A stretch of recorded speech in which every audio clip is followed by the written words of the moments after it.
నడిపించాలని నేను ప్రభుపేట మనవి చేస్తున్నాను. చూడండి, ఈ దిన వాక్యముగా కల్వరి ప్రేమ అనగా అగాపే ప్రేమ. ప్రతి ఒక్కరం కూడా క్రీస్తు ప్రేమను గురించి మనం చదువుకుంటున్నాం, క్రీస్తు ప్రేమను గురించి మనం మాట్లాడుకుంటున్నాం.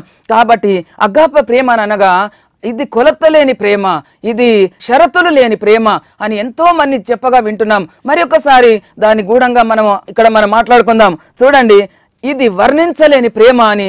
అలాగే మరి ఇంకా పలు విధములైన ప్రేమలు ఉన్నవి. ఒకటేమో విచిత్రమైన ప్రేమ, ఒకటి రొమాంటిక్ లవ్ అని, రెండవది కుటుంబ ప్రేమ, మూడవది సామాజిక ప్రేమ, ఇది సోషల్ లవ్. కాబట్టి ఇలాంటి ప్రేమలు లోకంలో ఉన్నవి. ఈ ప్రేమల ద్వారా మనం ఎవ్వరం కూడా పరలోక రాజ్యం కానీ నిత్య జీవం కానీ మనం చేరలేము. కాబట్టి ఎలాంటి ప్రేమ మనకు ఉండాలనంటే అగాపే లవ్, క్రీస్తు యొక్క ప్రేమ మనం కలిగి ఉంటే తప్ప మనము మరి శత్రువులను ప్రేమించి ఆయన సన్నిధికి మనం చేరాలి. క్రీస్తు పోలిన జీవితం మనము జీవించాలని ఈ శ్రమల ధ్యానంలో మనం నేర్చుకుంటున్నాం. కాబట్టి చూడండి, 1 యోహాను 4వ అధ్యాయం 18వ వచనంలో చూస్తే ప్రేమలో భయం ఉండదు. కాబట్టి ప్రేమలో మనకు భయం ఉండదు, అది క్షమించే ప్రేమగా ఉంటుంది. కాబట్టి మనం ఇతరులను క్షమించనట్లయితే మరి అది క్రీస్తు ప్రేమ కాదని మనం తెలుసుకుంటున్నాం. కాబట్టి ఎప్పుడైతే మనం శత్రువులను ప్రేమిస్తామో మనం ప్రభువును ఘనపరుస్తున్నాం, ప్రభువును మహిమపరుస్తున్నాం. కాబట్టి అలాంటి మరి ప్రేమ మనకు కావాలని, మరి ఇంకా ఎవరైనా ప్రేమించకుంటే, శత్రువులను చూస్తే, ఎవరైతే మన మీద ఉమ్మి వేస్తే, ఎవరైతే మన మీద నిందలు వేస్తే, ఎవరైతే మనల్ని అవమానపరుస్తున్నారో, ఎవరైతే మనకు గాయాలు చేస్తున్నారో వారిని మనము క్షమిస్తే, క్షమించుడే కాకుండా వారి కొరకు మనం ప్రార్థన చేస్తే, నీ సహోదరుని మీద నీకు విరోధం ఏమైనా ఉన్నాయట్లా నీవు ప్రతిసారి నిలబడి ఆయన కొరకు క్షమించమని ప్రార్థన చేయమంటున్నాడు. అలాగ చేసిన కొద్దీ నిన్ను దేవుడు హెచ్చిస్తూ ఉన్నాడు. ఎందుకంటే క్రీస్తు ప్రేమ నీలో మరి కనబడుతున్నదని ప్రభు సెలవిస్తున్నాడు. చూడండి, ఒకటి గొల్గొతా ప్రేమ మనం చూస్తున్నాం. కల్వరి ప్రేమ ఎలాగున్నదనంటే, ఈ గొల్గొతా అనగా కపాలమనబడిన స్థలం. కపాలమనబడిన స్థలం అంటే ఈ ఫేస్ ఫ్రంట్ సైడ్ మనకు కనబడుతుంది. కాబట్టి యెరూషలేము వెళ్ళినప్పుడు అక్కడ చూస్తే కపాలం అనే ఆ కొండను మనం చూసినప్పుడు చక్కగా ముఖం కనబడుతుంది. మరి ముక్కు, కళ్ళు, నోరు అక్కడ చక్కగా ఉన్నట్టు కనబడుతుంది. అందులో మనకు బ్రెయిన్ ఉన్నట్టు కనబడదు, వెనకటి భాగం కనబడదు. కాబట్టి మరి అక్కడ బ్రెయిన్ లేనట్టు కూడా మనం చూస్తాం. కాబట్టి ఎప్పుడైతే మనకు మెదడు ఉండక అంటే అనగా మనకు ఈ బ్రెయిన్ లేకుండా, అంటే మనం ఎలాంటి తలంపులు కానీ ఎలాంటి ఆలోచనలు కానీ లేకుండా, ఈయన శత్రువా, ఈయన మిత్రువా, ఈయన మన బంధువా, ఈయన మనకు తెలిసిన వాడా, అవన్నీ లేకుండా మనము ప్రతి ఒక్కరిని కూడా క్షమించే గుణమే ఈ కల్వరి ప్రేమ. చూడండి, కపాలం అనబడిన స్థలం అనగా ప్రతి ఒక్కరిని ప్రేమించే స్థలం అది. ఎందుకంటే సర్వమానవాళి కొరకు దేవుడు తన రక్తాన్ని మరి అక్కడ చిందించాడు, సర్వమానవాళి కొరకు ఆయన మరణం అనుభవించాడు. కాబట్టి మన మెదడుతో మనం తలస్తాము, మనం ఆలోచిస్తాము ఎవరిని మనం ప్రేమించాలని, కానీ అలాంటి ఆలోచన లేకుండా ప్రేమించేది ఈ కల్వరి ప్రేమ, ఈ అగాపే ప్రేమ. నిజమే, ఏ షరతు లేని ప్రేమ. కాబట్టి అలాంటి ప్రేమ మనము కలిగి ఉండాలని ప్రభుపేట మనం చేస్తున్నాం. చూడండి, ఎప్పుడైతే మనము ఇతరులను ద్వేషిస్తామో మనకి ఎలా ఉంటుందంటే లోపల మన హృదయం లోపల భయం ఆవరిస్తుంది, మన హృదయం లోపల ఆందోళన ఆవరిస్తుంది. కాబట్టి మన హృదయంలో ప్రేమ ఎప్పుడైతే వస్తుందో అప్పుడు పరిపూర్ణ ప్రేమ భయాన్ని వెళ్ళగొడుతుందని మన వాక్యం ద్వారా నేర్చుకుంటున్నాం. కాబట్టి ఈ ప్రేమ మార్పు లేని ప్రేమ.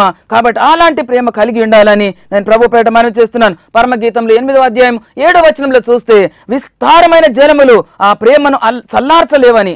కల్వరి ప్రేమ మనలో ఉంటే ఎంత భయంకరమైన ఆ ప్రవాహం వలె ఎన్ని కష్టాలు వచ్చినా కానీ ఆ ప్రేమ మనల్ని చల్లార్చదు అని చెప్పి అక్కడ మరి వాక్యం ద్వారా మనం నేర్చుకుంటున్నాం. చూడండి, హోషేయ గ్రంథము 1వ అధ్యాయం 3వ వచనంలో చూస్తే హోషేయకు దేవుడు చెప్తున్నాడు ఏమనంటే, నీవు వెళ్ళి ఒక వ్యభిచారిణిని పెళ్లి చేసుకోమంటాడు, ఒక వేశ్యను పెళ్లి చేసుకోమంటున్నాడు. వేశ్య అయిన గోమెరును మరి ఆయన పెళ్లి చేసుకున్నప్పుడు సరే ప్రభువా నేను చేసుకుంటానని ఆయన వెళ్ళి ఆ వేశ్యను మరి పెళ్లి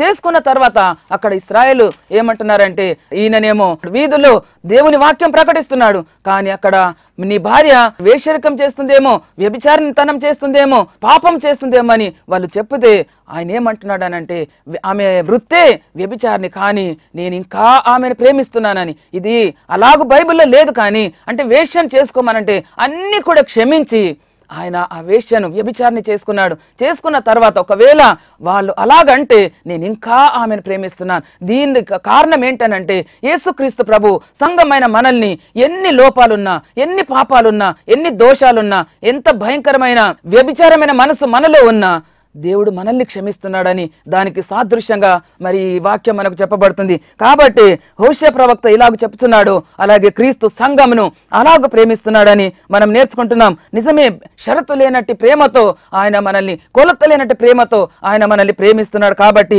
నీలో నాలో కల్వరి ప్రేమ ఉన్నట్లయితే శత్రువులను మనము మరి మిత్రులుగా చూస్తాము, ప్రతి ఒక్కరు కూడా మనం క్షమిస్తామని, ఇంకా ఎక్కువగా మనం ప్రేమించేలా చేస్తున్నదని మనం నేర్చుకుంటున్నాం. యెషయా గ్రంథం 53వ అధ్యాయము 11వ వచనం చూస్తే, అతడు తనకు కలిగిన వేదనను చూచి తృప్తి పొందును, నీతిమంతుడైన నా సేవకుడు జనుల దోషములను భరించి తనకున్న అనుభవ జ్ఞానం చేత అనేకులను నిర్దోషులనుగా చేయును.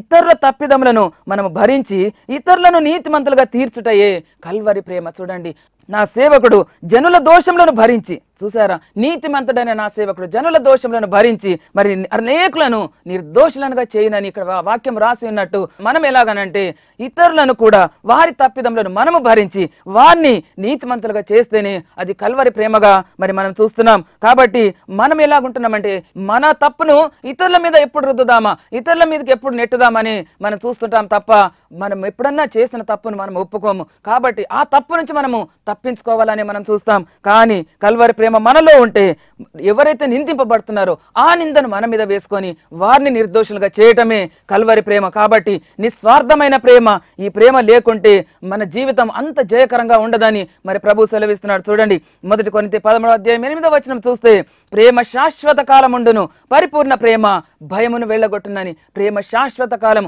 1 సంవత్సరం కాదు, 2 సంవత్సరాలు కాదండి, మనము జీవిత కాలం అంతా కూడా ఆ ప్రేమ మనలో ఉంటుంది. అలాంటి ప్రేమ, ఎందుకంటే అది క్రీస్తు ప్రేమ, అది కల్వరి ప్రేమ, అది అగాపే ప్రేమ. కాబట్టి మనకు శాశ్వత కాలము మరి ఆయన లాంటి ప్రేమను మనం కలిగి ఉండి భయమును వెళ్ళగొడుతుందని. కాబట్టి క్రీస్తు ప్రభు మన మీద చూపిన ప్రేమను బట్టి కల్వరి వరకు మరి మన పాపంలో మోసుకుంటూ ఆయన సిలువ మోసుకొని వెళ్ళినట్టు మనం చూస్తున్నాం. అలాగే కాకుండా ఆయన తన్ను తాను అప్పగించుకొని సిలువ రానుపై మరణించే వరకు తన ప్రేమను మరి మన మీద కుమ్మరించి ఉన్నాడని మనం చూస్తున్నాం. కాబట్టి ఎవరైతే ఆ ప్రేమకు అప్పగించుకుందరో ఆయన వారిని క్షమించి ఆయన వారి జీవితమును మధురముగా చేస్తున్నట్టు మనం చూస్తున్నాం. చూడండి, నిర్గమకాండము 15వ అధ్యాయము 23 నుంచి 25వ వచనం చూస్తే, ఇశ్రాయేలీలు మారా అను స్థలమునకు వచ్చినప్పుడు అక్కడ నీళ్లు చేదుగా ఉండినందున, చూడండి, వారు త్రాగలేకపోయిరి. నీళ్లు లేనందున వారు మోషే మీద సనుగు కొనగా అతడు యెహోవాకు మొర్రపెట్టెను.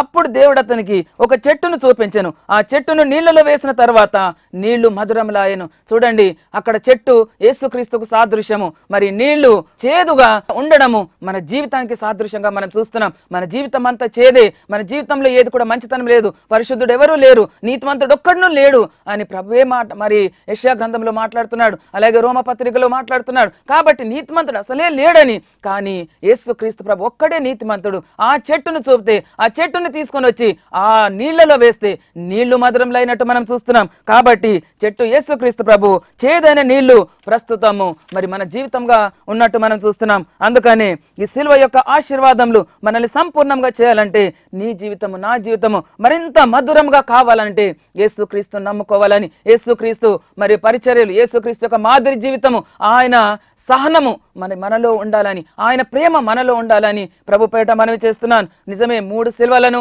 మనం చూస్తున్నాం. ఒకటేమో దొంగల సిలువ. చూడండి, ఈ దొంగలు ఏం చేశారంటే వారు నిజంగా వారు చేసిన దానికే అనుభవించారు. కాబట్టి వారికి సిలువ, వారు దే డిజర్వ్ ఇట్ అన్నట్టు. కాబట్టి వారు దొంగలు 2 సిలువల మీద వారు అక్కడ వేలాడదీయబడ్డారు వారు చేసిన పాపాని కొరకు. ఇది దొంగల సిలువగా మనం చూస్తున్నాము.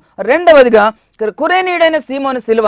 అది ఎలాగున్నదనంటే ఆ సీమోను ఇక్కడ ఏదో జరుగుతున్నదని చూడ్డానికని వెళితే మరి గాయపడిన యేసు ప్రభు భుజాల మీద మరి మోస్తున్న సిలువతో ఆయన మూర్ఛపోతున్నాడు, పడిపోతున్నాడు.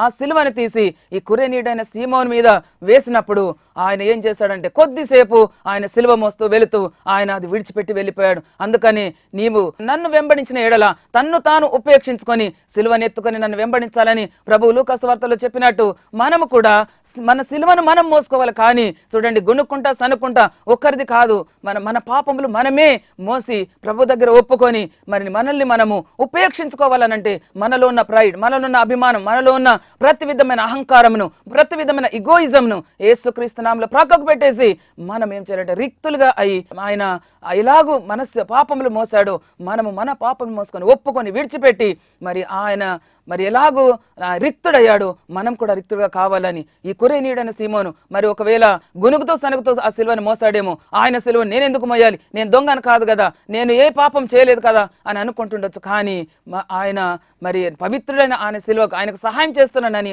ఆయన అనుకోకుండా కొద్దిసేపు మోసి అక్కడ పెట్టేసి ఆయన పారిపోయినట్టు మనం చూస్తున్నాం. అలాంటిది కాకుండా చూడండి, మనకు ఆశీర్వాదకరంగా మరి సిలువ మోయాలనంటే మన సిలువను మనల్ని మనం ఉపేక్షించుకొని మోయాలని ప్రభు పేట మనవి చేస్తున్నాను. చూడండి, అందుకని ఇంకా మూడవదిగా యేసుక్రీస్తు సిలువ ఆయన ఎలాగ మోస్తుండంటే తన ఎదుట ఉంచబడిన మరి ఈ ఆనందము, ఎందుకంటే సమస్త జనులను ఆయన నిర్దోషులుగా చేస్తున్నాడు, అందరినీ కూడా ఆయన పాప విముక్తి చేస్తున్నాడు. కాబట్టి ఈ అవమానంను నిర్లక్ష్య పెట్టి అలాగే ఈ సిలువను సహించి దేవుని సింహాసనం యొక్క కుడిపార్శ్వన ఆయన కూర్చున్నాడు. ఆయన ఆనందంగా సిలువను భరించాడు. కాబట్టి మనము కూడా ఆనందంగా సిలువను భరించాలని చూడండి. అందుకని క్రీస్తు సంతోషంగా మనపూర్వకంగా శ్రమలను అనుభవించటకు మరి అది ఆ సిలువ సూచిస్తున్నది. అలాగే కాక క్రీస్తు సిలువ విశ్వం అంతటికి ఆశీర్వాదంగా మార్చబడటం ఆయన మనం చూస్తున్నాం. మనం కూడా ఆయన సిలువను మోస్తే, మన సిలువ మనం మోస్తూ ఆయన వలె మనం జీవిస్తే మనము కూడా క్రీస్తు యొక్క జీవితము మన లోపలికి వస్తుంది.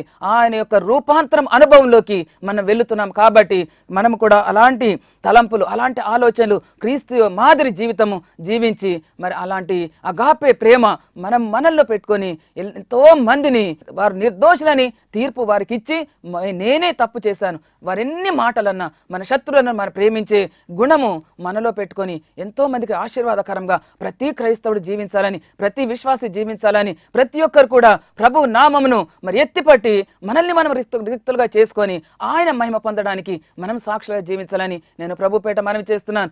టీవీ ముందు కూర్చున్న వాళ్ళు ఎంతో మంది ఎన్నో సమస్యలతో ఉన్నారు, ఎన్నో బాధల్లో ఉన్నారు, ఎన్నో ఉపద్రవంలో ఉన్నారు. కొంతమందికి ప్రమోషన్స్ రాకుండాన్నారు, కొంతమంది ఎగ్జామ్స్ సరిగా రాయలేదని ఉన్నారేమో, పిల్లలైతే ఎంతో టెన్షన్స్తో ఉన్నారు. కాబట్టి వారందరూ కూడా దేవుడు జ్ఞాపకం చేసుకొని ఆర్థిక సమస్యలతో ఉన్నవారిని, అస్వస్థలతో ఉన్నవారిని, ఇప్పుడు ఒక సహోదరుడు ఫోన్ చేశాడు, ఆయన మరి తన భార్యకు చాలా షుగర్ ఉందంట, మరి అన్యుడు అయితే ఆ షుగర్ ఉన్నప్పుడు వాళ్ళ భార్యకు ఆపరేషన్ చేయించాడంట. ఆ కన్నుది మరి కొద్ది కొద్దిగా మొత్తం కూడా చూపు వెళ్ళిపోతుందంట. చాలా బాధపడుతుంది. ఇంకొక కన్ను ఏమో కనబడటం లేదు, ఒక కన్నుకు ఆపరేషన్ అయినా దానిది కూడా చూపు వెళ్ళిపోతుందంట. అమ్మ, ప్రతి చర్చికి నేను తిరుగుతున్నానమ్మా, ప్రతి వారికి నేను ఫోన్ చేస్తున్నాను, నా కొరకు ప్రార్థన చేయమని, నా భార్య కొరకు ప్రార్థన చేయమని, కానీ కంటి చూపు రావటం లేదు, మీరు దయతో ప్రార్థించండి అని ఆయన చెప్పుతున్నాడండి.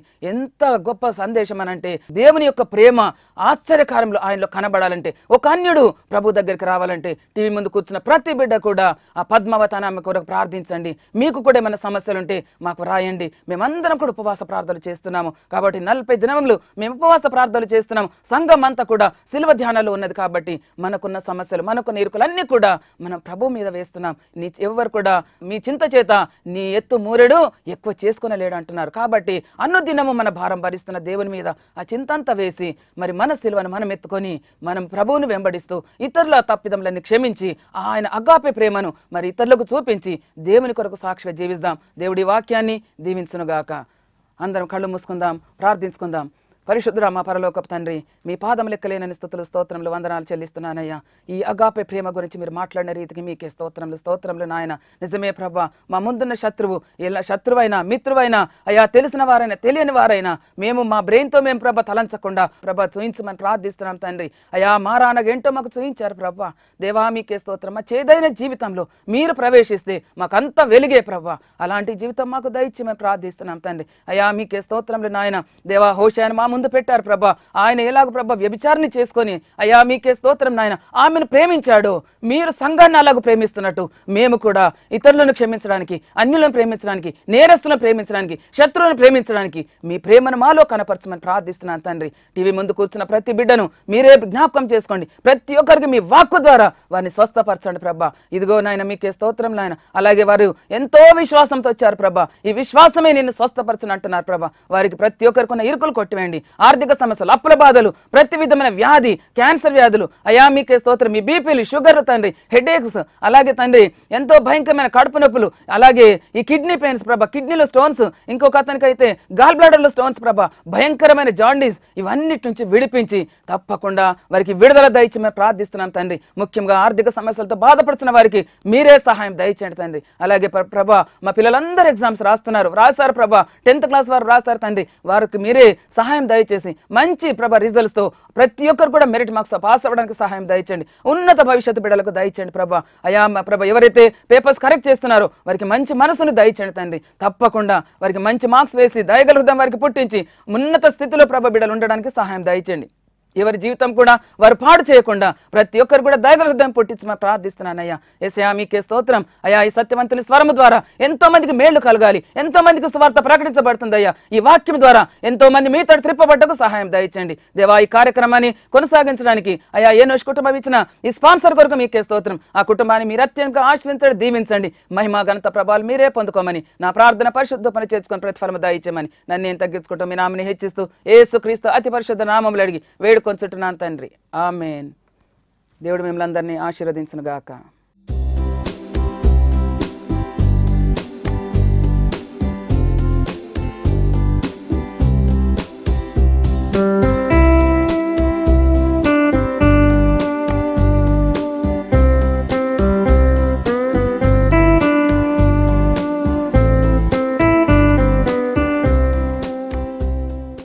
ఇంతవరకు మీరు విన్న ఈ దైవ సందేశం ద్వారా మీరు ఆత్మీకంగా భౌతికంగా మేలులు పొంది ఉన్నారని ఆశిస్తున్నాము.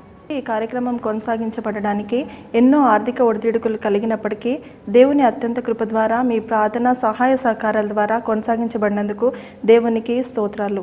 ఇక ముందు ఈ కార్యక్రమం కొనసాగించబడడానికి దేవుడు మీ హృదయాలను ప్రేరేపించిన కొలది మీ సహాయ సహకారాలను అందించవలసిందిగా కోరుచున్నాము. మీకేమైనా ప్రార్థన అవసరతలు నేడ్లా మమ్మల్ని సంప్రదించవలసిన మా చిరునామా pastor M Vinay Kumar, Bethesda ministries, 8-3-231-A/304 Shri Krishna Nagar, Yousufguda 5,45,000. మా ఫోన్ నెంబర్స్ 04023548836. మా సెల్ నెంబర్లు 9346902818, 9347583059.